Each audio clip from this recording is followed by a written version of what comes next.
नमस्कार मित्रांनो, मी महादेव सोळुंके. बरेच दिवस माझा व्हिडिओ टाकणं झाला नाही माझी तब्येत बरोबर नसल्यामुळे. जळगाव जिल्ह्यामधले जे एक बलात्कार प्रकरण, छोट्याशा मुलीचं एक प्रकरण होतं, बलात्काराचं प्रकरण.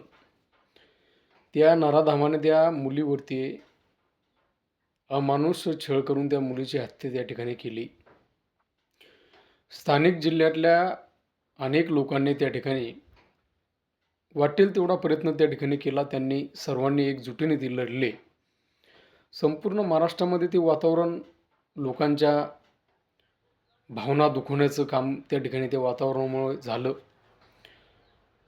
तिथल्या लोकांनी, स्थानिक लोकांनी त्या जिल्हा सत्र न्यायालयामध्ये प्रवेशही केला. पण बऱ्याच नागरिकांकडून ती एक गोष्ट त्या ठिकाणी चुकली. त्यांना पोलिसवाल्यांनी त्या ठिकाणी दडपशाही करून त्या ठिकाणी थांबवलं. मित्रहो, माझे हात जोडून कळकळीची विनंती आहे, भारतीय राज्यघटनेचे शिल्पकार, भारतरत्न, विश्वरत्न बाबासाहेब आंबेडकर यांनी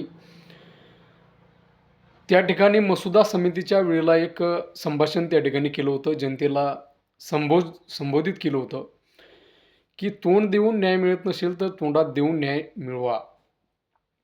तुम्ही जर प्रत्येक वेळेस झुकत असेल, माघार घेत असेल तर तुम्हाला न्याय भेटणार नाही. तुम्हाला कधीतरी त्या ठिकाणी संघटित व्हावं, संघर्ष करून तुम्हाला त्या ठिकाणी आणीबाणीचा प्रसंग त्या ठिकाणी आणावा लागेल, तो तयार करावा लागेल. त्या कोर्टामध्ये जी नागरिक त्या ठिकाणी घुसले होते त्यांनी त्या ठिकाणी थांबायला नव्हतं पाहिजे. त्या जिल्हा सत्र न्यायालयाच्या न्यायाधीशाच्या पुढे समोर त्या ठिकाणी जायला पाहिजे होतं आणि त्यांना सांगायला पाहिजे होतं की आमचा इथल्या न्यायव्यवस्थेवर अजिबात विश्वास राहिलेला नाही. या भारत देशामधली सगळी न्यायव्यवस्था पूर्ण भ्रष्ट झालेली आहे. हे प्रकरण तुम्ही स्वतः हँडल करा, नाहीतर इथून पुढे अशीच जनता प्रत्येक जिल्ह्याच्या जिल्हा सत्र न्यायालयामध्ये, उच्च न्यायालयाच्या खंडपीठामध्ये सुद्धा प्रवेश करू शकतात. त्यावेळेस त्या न्यायालयाने काहीतरी त्या ठिकाणी नियम त्या ठिकाणी लागू केला असता. त्या आरोपीला फाशीची शिक्षेस पात्र लगेच फाशी त्या ठिकाणी देण्याचा तरतूद त्या ठिकाणी न्यायव्यवस्थेनं केला असता.